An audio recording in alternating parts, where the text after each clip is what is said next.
Veja a pergunta da Paula. Doutora Beth, tenho uma dificuldade enorme com a minha organização e procrastino terrivelmente. Isso tem relação com a minha codependência? E o que faço para melhorar?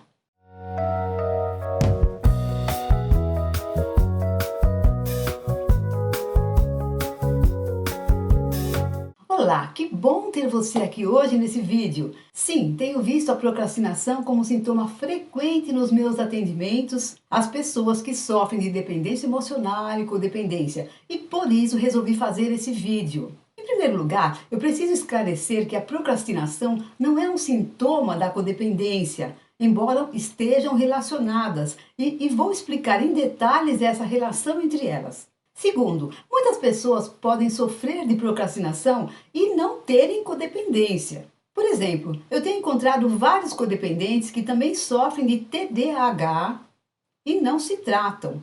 Mas aí o problema da procrastinação está às vezes muito ligado ao TDAH. Vejo que isso ocorre porque o TDAH também está relacionado ao trauma complexo, que está na base da codependência.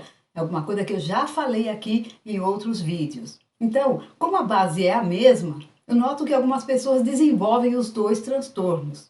Outros só têm o TDAH e um outro grupo só tem a codependência. Ainda não sabemos por que isso acontece. Muitos estudos e pesquisas precisam acontecer para esclarecer todas as consequências do trauma complexo ainda. E por que estou falando de TDAH? Porque eu diria, sem muito receio de errar, que possivelmente a maioria dos pacientes que sofrem de TDAH sofrem de procrastinação também.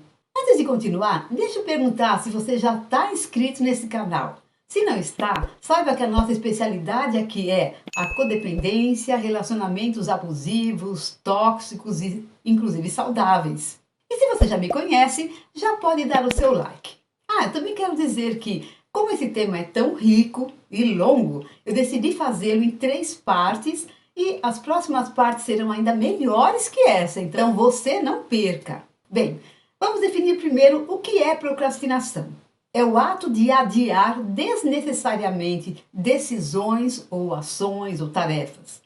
Por exemplo, ao precisar escrever uma redação, a pessoa acaba perdendo tempo na internet, olhando um monte de vídeos e não sei o que, Instagram, mesmo sabendo que deveria estar desenvolvendo a sua redação.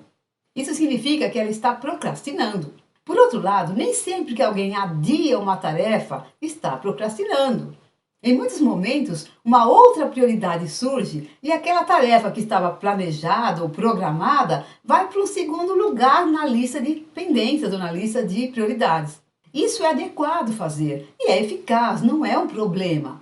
Mas a procrastinação é um problema porque é prejudicial para a capacidade das pessoas de realizarem os seus objetivos, de serem mais felizes e terem mais contentamento na vida. Além disso, ela também está associada a uma ampla gama de questões secundárias, como o aumento dos níveis de estresse e piora da saúde física e mental. Por exemplo, alguns pacientes se queixam de dor de estômago, de outros elementos físicos que são consequência disso. Além de poder gerar um sentimento de insatisfação crônico na vida.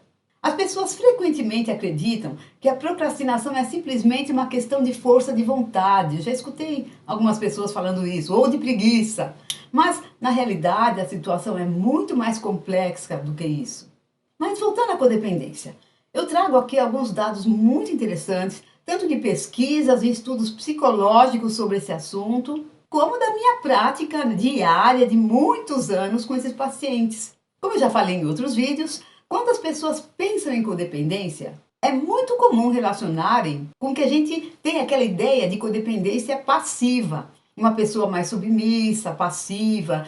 E eu tenho atendido a muitos pacientes com a codependência ativa, que é um outro quadro, e percebi que em cada um desses dois tipos, a procrastinação pode ocorrer por motivos diferentes.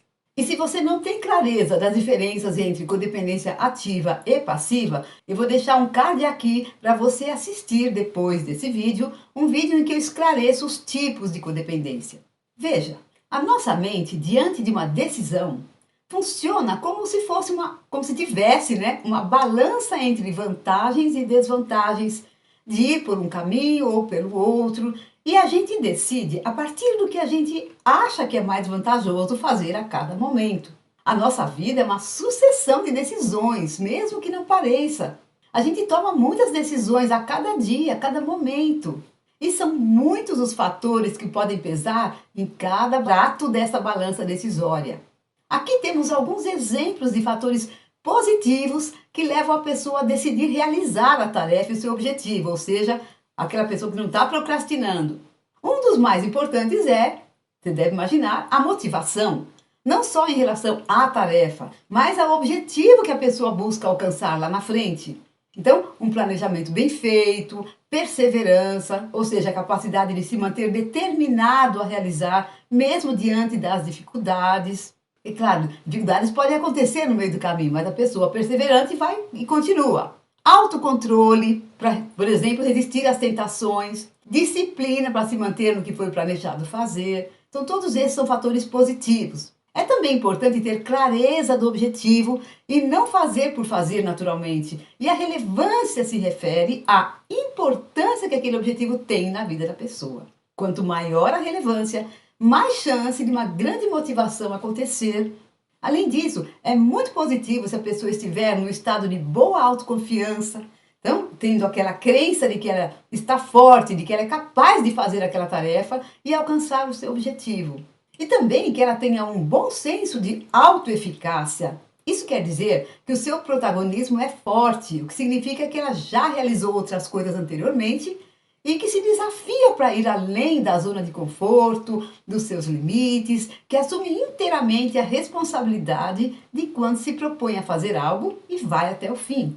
Então, é óbvio, se esses fatores pesarem mais que os motivos para adiar, a pessoa vai realizar a tarefa e tá tudo certo, tá tudo bem, tá tudo caminhando bem. Por outro lado, nem sempre os fatores são positivos. E agora a gente entra realmente nos fatores que causam a procrastinação.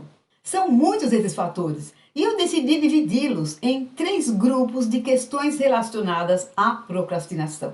O primeiro grupo está relacionado a algumas questões que podem ser até circunstanciais, como cansaço, esgotamento físico ou mental, aquela pessoa que num certo dia está com falta de energia, ou um momento em que a pessoa está com uma sobrecarga de atividades que não lhe permite incluir outras tarefas, sem prejuízo na qualidade do que ela faz. E depressão. Uma pessoa pode estar num quadro depressivo e que ela às vezes nem percebe claramente, mas se ela estiver num quadro assim, realmente não tem condições de se propor desafios ou certas tarefas mais demandantes de energia e motivação. O segundo grupo, eu diria que é o grupo da insegurança ou medo, e está muito ligado à codependência, especialmente do tipo passivo. Nesses casos, o que eu observo é que a criança interior ferida tem uma autoimagem, autoestima e autoconfiança bem prejudicadas. Em geral, essas pessoas sofreram abusos ou não tiveram as suas necessidades emocionais básicas atendidas, o que gerou, como você já sabe, eu tenho falado nesse assunto bastante, nos vídeos, gerou consequências psíquicas importantes. E a procrastinação, nesses casos, funciona como um mecanismo de defesa contra a dor psíquica. Então, vamos analisar cada um dos motivos para procrastinar. Primeiro, falta de objetivo claro ou o objetivo ser abstrato. Às vezes, a pessoa não sabe bem o que quer ou não tem nem coragem de assumir para si mesma o que ela quer. Por exemplo, às vezes eu pergunto para os meus pacientes: quando você visa ter um parceiro, para que você quer? Você quer se casar?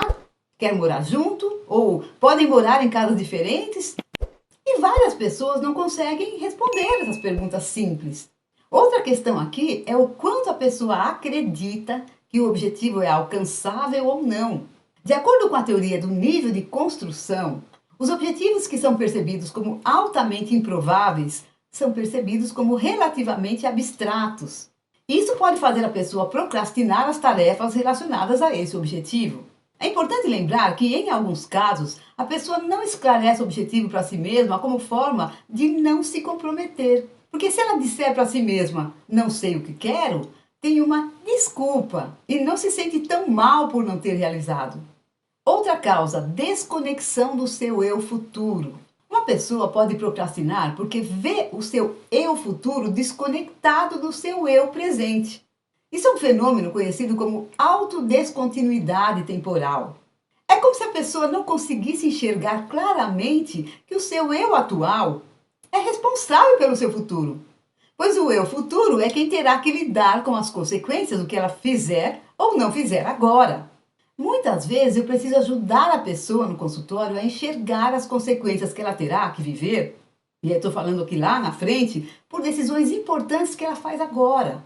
Por exemplo, a pessoa que tem 45 anos e diz para mim que sonhava em ter um parceiro, mas desistiu porque não dá certo mesmo, que ela não quer mais sofrer, está cansada. Mas daí eu pergunto, e se você viver até os 85 anos?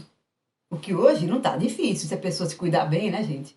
Se a pessoa tirar mais 40 anos pela frente, como vai lidar com esse sonho frustrado?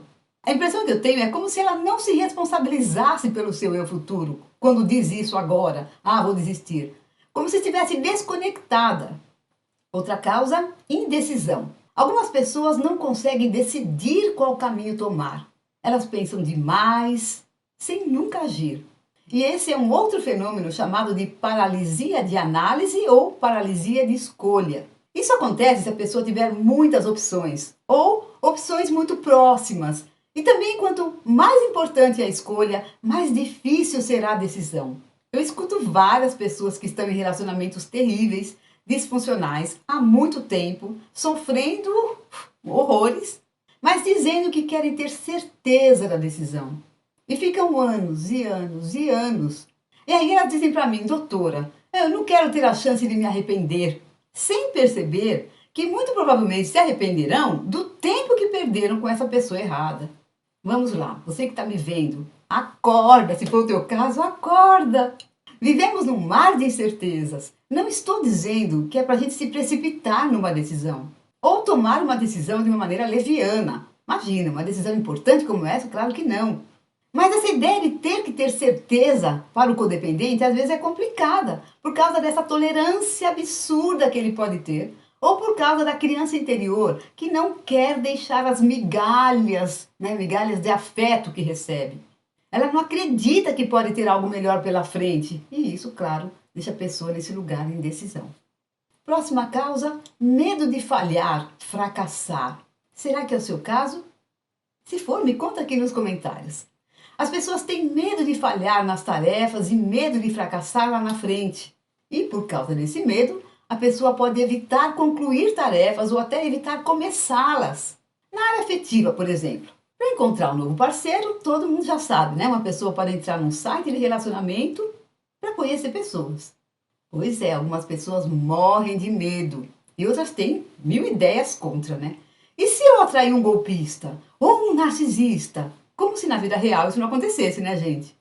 Ou a pessoa começa, mas e se eu sofrer de novo, começar do zero e depois não conhecer a pessoa e sofrer tudo de novo? Ou e se eu gostar de alguém e for rejeitada? Eu não vou suportar. Sabe o que eu falo? Vai sim! É treinando que se aprende e se ganha cada vez mais competência, inclusive no site de relacionamento. Gente, não morre. Falhar, errar é tão natural como acertar no caminho da aprendizagem. Precisamos tornar isso mais leve. Precisamos olhar erro como uma coisa normal da vida. Se estamos vivos, não temos escapatória.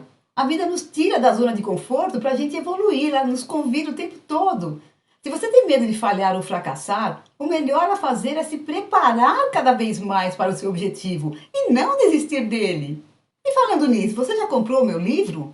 E já fez o curso da criança interior ferida? Tudo isso serve para você se preparar mais para uma vida afetiva de qualidade. Bom, voltando aqui ao medo de fracassar, esse medo causa mais procrastinação quanto mais importante é a tarefa ou o objetivo em questão. E claro, quanto menor for o senso de autonomia da pessoa. E você me conta, até aqui, você se identificou com alguma coisa do que foi dito? Se sim, conta aqui para mim nos comentários, eu quero saber. Você procrastina alguma coisa ou muitas coisas? Na semana que vem teremos a parte 2 do vídeo, falando de dados ainda mais importantes sobre a relação da procrastinação com a codependência e explicando como se libertar desse hábito da procrastinação. E se você gostou do vídeo, dê o seu like, compartilhe com seus amigos, com aquelas pessoas que você sabe que procrastinam. E se ainda não se inscreveu no canal, se inscreva agora, clicando no sininho para receber as notificações. Desejo então para você uma ótima semana. Beijo no coração. Tchau, tchau.